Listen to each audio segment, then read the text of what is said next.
Eu acho que ele conseguiu, né, ter a visão, até por viver aquela experiência ali do Sim, e jiu-jitsu, muito cedo. principalmente, né? Não sei se ele fazia outras coisas também, mas assim, eh, eu acho que tem uma coisa muito poderosa também nos esportes, né? E no jiu-jitsu ainda mais, né? Até eu que também faço outros esportes, né? Que é essa conexão humana e esse network, né? Por exemplo, a gente, você tá aqui comigo porque eu falei com o Leozinho Vieira que então assim, a gente Conexão, tem é. umas conexões, cara, e de uma maneira muito sincera, né? E uma confiança muito grande. E isso abre portas, né? Porque daí uma pessoa percebe que eu posso ajudar ela de alguma forma, ela me conecta, ou eu posso ajudar alguém que ela conhece. Então, esse network que o esporte nos dá, ele abre portas, assim, como você falou também, para o mundo, né, cara? Pro mundo, Então, é verdade. e tira, talvez, ou abre uma visão, né? Como quando a gente. E não é só numa comunidade. Eu acho que você falou também da influência do meio que você anda. Se você anda É. num meio em que só pensa naquilo ali, só vê aquilo ali, cara, você vai ficar limitado naquilo, né? Então eu acho que o esporte ele te abre a mente para você conseguir visualizar outras coisas, né, cara? Lidar com a vida de outra maneira, né? Entender algumas coisas, inclusive que acontecem em termos de relacionamento, em termos até de saúde, conhecer nosso corpo melhor. Então, sim, tem muitos benefícios, né, dessa coisa. E que bom que seu pai teve essa visão, porque tem uma outra coisa, e talvez você tenha passado por isso também. Chega um certo momento, acho principalmente na adolescência, que você para um pouco de escutar o seu pai não é mais tão seu ídolo, né? O Verdade. teu ídolo é ter um amigo ou um cara um pouco mais velho, mas que faz parte ali de uma tribo ali, né? E esse é um momento perigoso de novo, porque você dá mais ouvidos, talvez até o Sapão falou isso aqui na conversa comigo, interessante, você dá mais ouvidos pro pai do seu amigo do que Do pro que pro seu seu próprio próprio pai, pai, é né, cara? Então verdade. eu não sei se você teve isso, ou se até passou pela sua cabeça um dia, meu irmão, entrar pra criminalidade, ou assim, porra, aquilo ali tava na minha cabeça, era um plano, Uhum. né? Eu acho que nunca passou assim por causa que meu pai era tão presente nisso e ele já tinha vivenciado muita coisa assim, né? É um cara muito experiente, porque primeiro a gente morava em São João de Meriti, né? E depois que ele se mudou para cá pro Cantagal.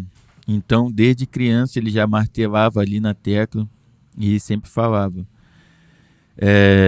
isso ali é momentâneo, entendeu? Você vai pensar que é a melhor coisa ali no momento. Sim, É difícil, né? Porque quando você tá ali, não tem muita oportunidade.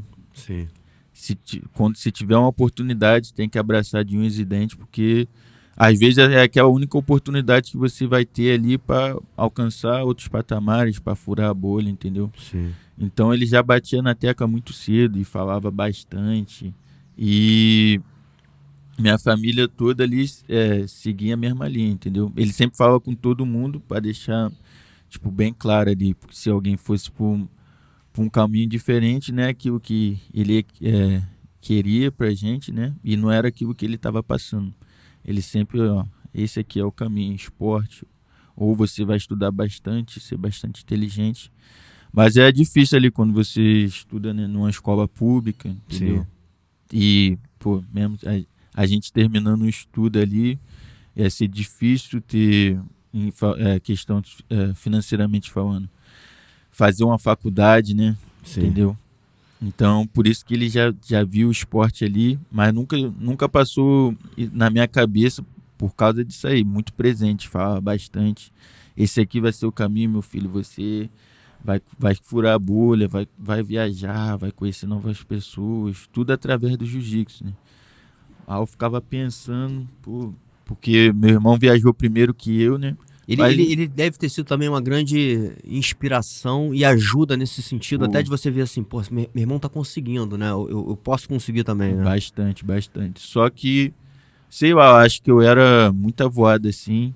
Eu competia, eu comecei a treinar, acho que 3 meses depois eu já competi, então eu competia bastante. Mas eu só ia por ir, assim, eu ganhava, mas porque meu pai tava me botando lá pra lutar. Não que eu não gostava, eu Quem foi gostava. seu primeiro professor? O primeiro professor foi o Douglas Rufino, trator, Uhum. que é o professor lá do Projeto Social do Cantagalo, e o Gilson Deboa, que também dava aula na época lá no projeto. Foi com eles que eu comecei lá a treinar. E meu pai também chegou a dar aula no projeto também. Então Legal. ele fazia o papel de pai e professor, né? Ainda faz. Sim. Que ele dá aula também hoje ainda na Fight Zone ali do Legal. Rio. Então, pô, foi a peça-chave, assim, pra mim, na minha vida, na vida do meu irmão. Só que eu lutava os campeonatos assim, ganhava, só que eu não pensava que eu ia viajar. Pra mim ia ser aqui, eu lutando, porque eu era muito novo. Eu, e tinha épocas assim que eu não queria treinar. Por causa que eu ia assim, aí eu chegava, porque tinha que ir todo dia, né? Aí eu, pô, pai, eu não quero ir hoje não, tem que ir todo dia, tá ficando chato. Eu não gostava de ir todo dia, não sei o que, tá bom, meu filho. Tá. Aí eu ia pra casa da minha avó às vezes, e porque eu chorava muito também, qualquer coisinha assim, começava a perder o treino, apanhava, às vezes chorava pra não treinar. Pô, foi uma fase porque, Difícil. foi difícil assim pra mim. Qualquer coisinha chorava. Aí às vezes perdia treino, chorava. Competição piorou.